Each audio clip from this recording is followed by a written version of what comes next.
Hi guys. Hi. It's only us. So it's Friday the 18th of October 2019.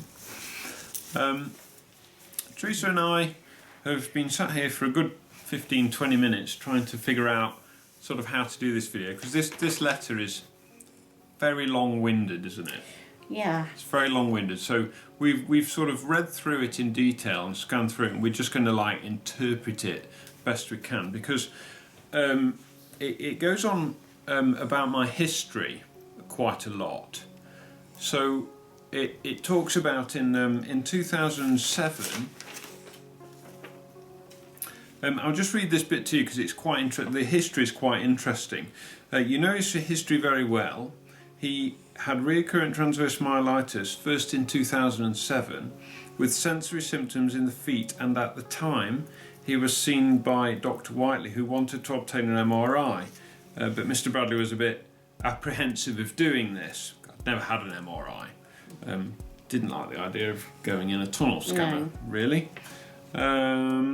He had residual sensory disturbances for a brief period of time, after which they disappeared, only to reoccur in February 2012. In 2013 he obtained an MRI scan which showed several short thoracic lesions more consistent with demyelinating episodes of transverse myelitis and multiple sclerosis than those of longitudinal extensive myelitis seen in NMO, which is Neuromyelitis Optica. He had very good steroid response. Yes, I did. He also underwent an L5S1 microdiscectomy.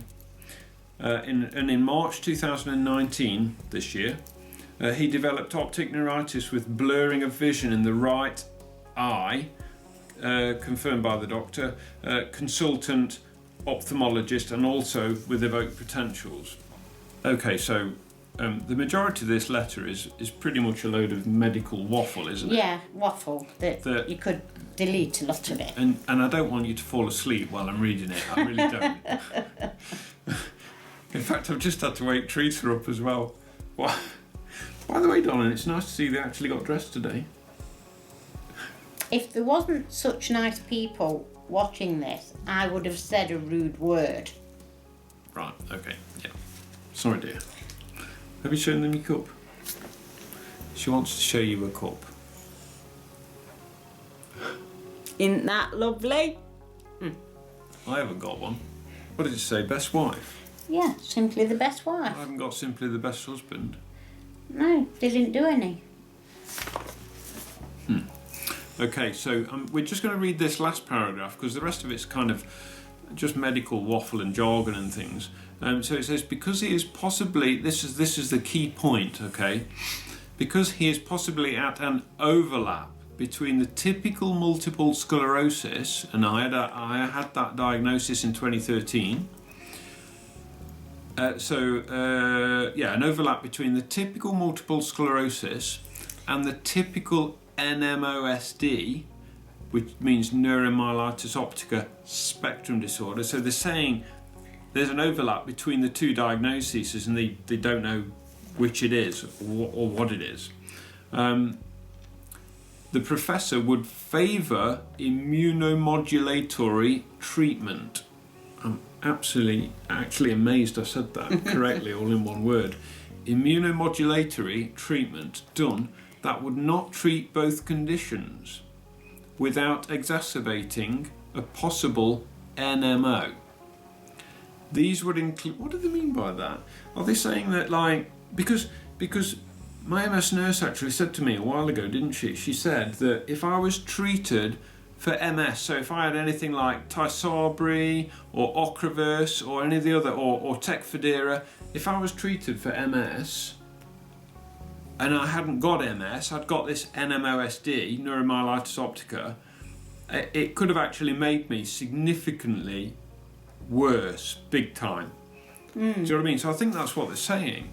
So they're sort of saying, I've lost the plot now, where are we? I would favour immunomodulatory treatment done that would not treat both conditions without exacerbating a possible NMO. These would include B-cell depleting therapies such as ocrelizumab, that's Ocrevus, but he would not fulfill the criteria for that. However, rituximab, if that was NMOSD, would require him to be positive for aquaporin 4 antibodies and fail one of the first-line treatments, such as misophenolate and azathioprine, they're drugs. So this letter is fairly sort of bit technical and complicated. I understand it, but I think you would not go wrong with trying one of these first-line treatments, provided there is good monitoring of the treatment.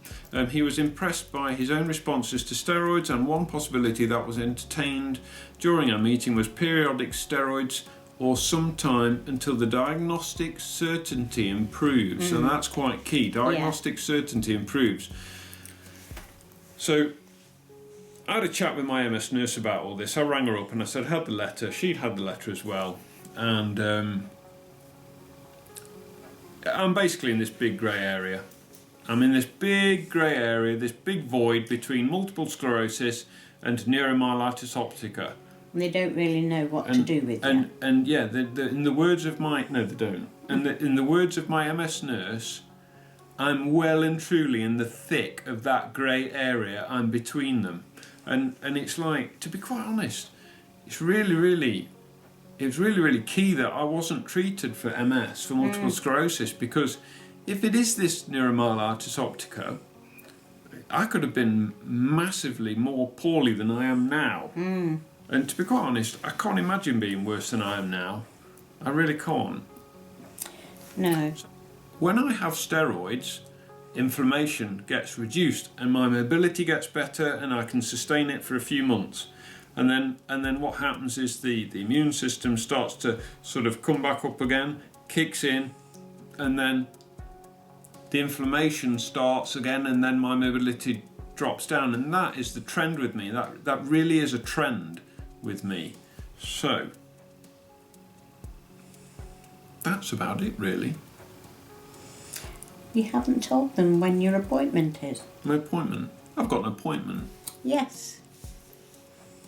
I've got an appointment on November the 11th with my consultant. So they want to start me on a drug called Azathioprine. I've been practicing that. Azathioprine. And that is an immunosuppressant drug. So they want to basically suppress my immune system. And I'm quite, I'll be honest with you, I'm quite scared about going on a drug like that. But I don't really see as I've got much choice, because the speed at which my mobility is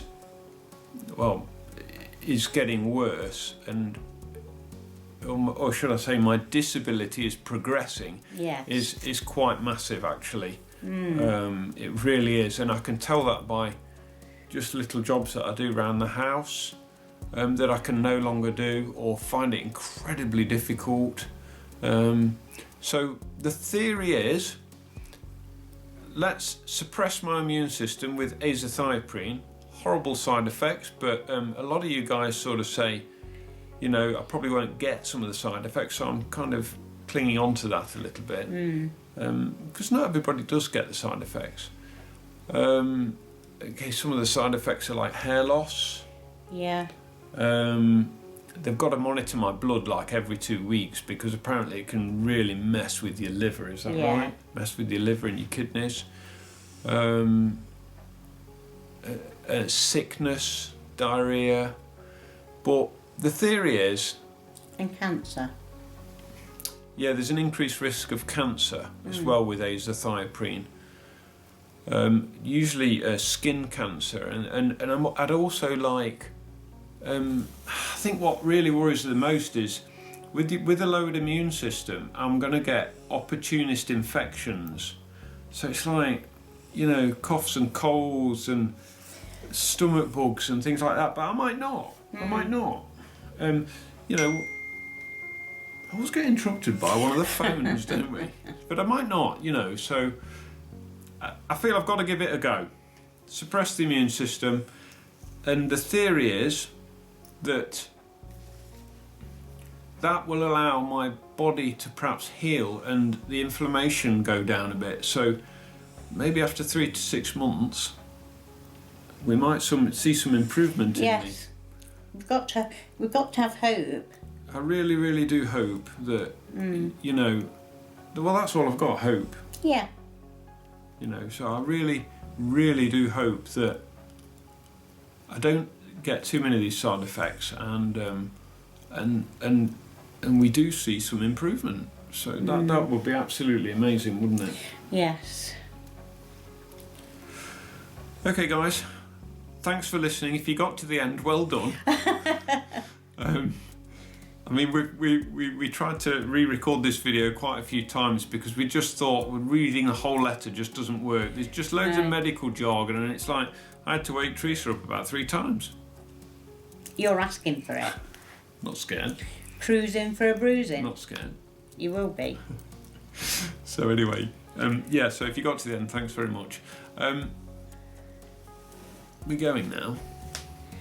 Yes. And if you sort of did enjoy this video, would you kindly give us a thumbs up and consider subscribing to my channel, because that would be absolutely awesome. Can I just say before we go? I don't know what you can say. My hand is very slowly getting better. After your accident the other day? Yeah, it's still a bit sore, but as I say, I'm a woman. I can do it. Well, I'm a bloke. I can do it as well. No, we can multitask and we're great. Okay, guys. Bye for now. Until next time. Oh, by the way, I did promise this is the next video, so this one will be out next. But I've also been doing another little job down the garden, so I'm going to try and put those clips together using my new video editor, DaVinci Resolve, which I'm really, really enjoying using. Clever, aren't you? In fact, well, I do try. Keeps me quiet, doesn't it? Yes, very quiet. In fact, I've spent that many hours on the PC. I feel I've neglected you a little bit. No. No.